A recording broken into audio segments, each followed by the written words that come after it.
I don't understand how you can make a game void of any unique features. You took the exo abilities and specialists slash heroes from Black Ops 3, the map design of Black Ops 3, the loot crate slash supply drop system from Overwatch, the weapon variety of Advanced Warfare, and surprisingly, the story and plot of Killzone 1. And somehow you did not make any of those aspects better than where it originated from.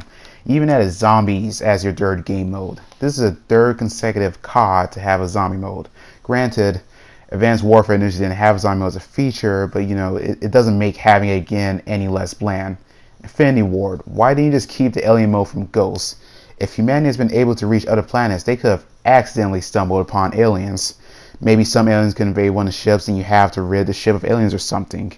Imagine a horror sci-fi mode where you have to survive on a ship against a hostile, powerful alien species. Wait a second. I don't understand. I don't understand, bitch. Don't understand. I don't understand. I don't understand why the multiplayer was designed this way. It was like they looked at Black Ops 3 and said, I want to make that, but then looked at Modern Warfare and started feeling nostalgia for the glory days of Infinity Ward. The game is heavier and slower than Black Ops 3 with a relatively shorter kill time, and the verticality and movement speed, both running and sliding of course, is decreased. If you're going to make the gameplay more grounded than Black Ops 3, why not just make another COD based in modern times?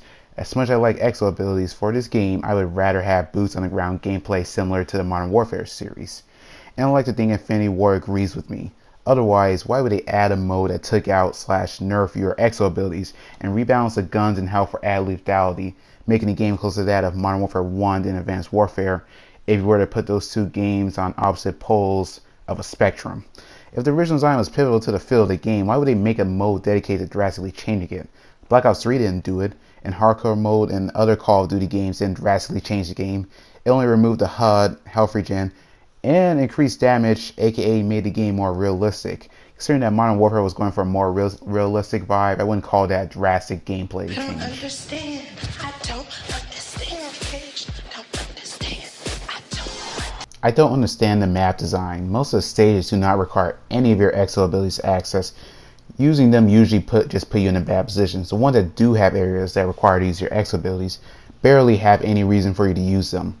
They're not power positions, so using them will generally leave you heavily exposed to fire from multiple directions. Second, I don't understand why walls are just randomly placed all over the place. They serve no purpose when you could have easily run around a wall running path. I'm not trying to do hardcore parkour. Like I said, it just seemed like this game would have been better with boots on the ground. I don't understand. I don't understand, bitch. Don't understand. I don't understand why when I leave a game lobby it takes me back to the main menu of the multiplayer section. I don't understand. I don't understand, bitch. Don't understand. I don't understand why mission teams need to exist. Based on the first sequence after you open up the multiplayer section and get greeted with a cutscene, you'd think that choosing a team actually matters in some sense, like in Mortal Kombat X. But it doesn't. It's not like you can choose any of the teams at the beginning. You can't choose the raids until you are 10 levels away from prestiging.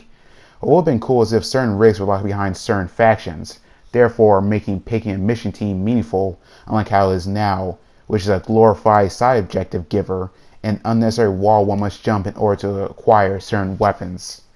I don't understand. I don't understand, bitch. Don't understand. I don't understand the classic section of the weapon loadouts. First, you mean to tell me that the M1 Garand still hold up in a time when people are using laser rifles that can split apart and black hole creating weaponry? Highly unlikely. Second, why lock the weapons behind prestiging? If I want to unlock all 5 weapons and hit prestige 5 times and reach level 55, it seems like another unnecessary wall for people to climb in order to have the same access to weapon and abilities that veterans would have. Also, I understand why classic weapons need to exist in the first place. Once again, is Infinity Ward trying to reminisce about something? I don't understand. I don't understand, bitch. Don't understand. I don't understand this bullshit. Initially, I was going to leave it at that statement. There are countless videos explaining the issues with the quartermaster menu, so I felt explaining it would be redundant, but here's my turn. First, all weapons except launchers, classic weapons, and the knife have variations that improve their stats and give them special abilities. There are 2 ways to get the majority of them. The first way is to craft them. In order to craft weapons, you first need a required amount of scraps to make the variation you want to make. Then, or perhaps first, You need to have every variation before the variation you want to craft in order to be able to craft it. You get scraps by completing mission team objectives or via the second method, which is getting and unlocking supply drops. Supply drops are items that you can buy with either real money, which is called COD points, or with keys, which is another in-game currency that you earn by playing matches. The maximum I earned in a single match was 3 keys. Then you unlock the supply drop, giving you 3 items. So what makes this bullshit? It is not likely that you'll be able to acquire all the gun variants purely by crafting them. It would take a ridiculous amount of time and effort and luck. You need to open a rare supply drop or complete objectives from the mission team in order to get salvage, which the latter doesn't happen very often.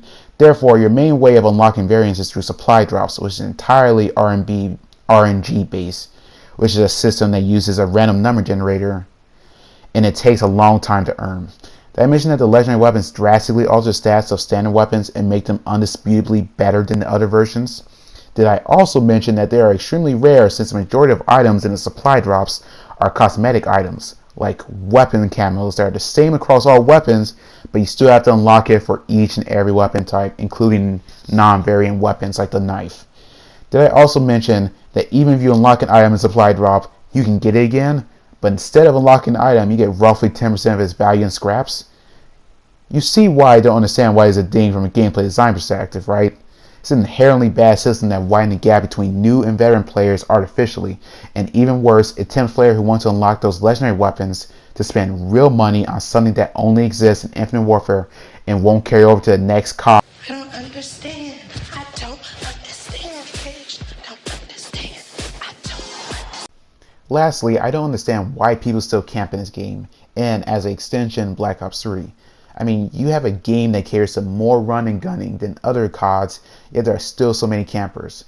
While this is mostly a community problem rather than a developer problem, the fact that the map design, the legendary guns that kill you before you have time to react, and quick spawn time doesn't make camping an acceptable behavior, at least in my eyes. In comparison, I can accept camping from Battlefield since it features large, open maps with massive lines of sight and slower spawn times, justifying more conservative behavior like camping. While there are more issues I have with the game, I'd rather end the video with a compilation of various players who I've witnessed camping, especially with legendary weapons. Fuck you, kill yourself. Fuck you. Kill yourself. Fuck it. Kill yourself. You're a dick. Fuck you. Kill yourself. Fuck it.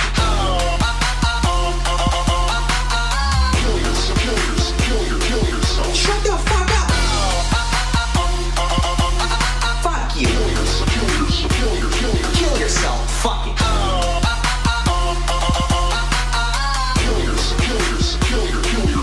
You're a cunt.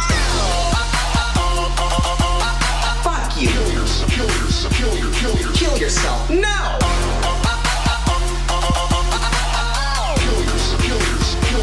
Drink myself to death with bleach. You kill yourself. Fuck you.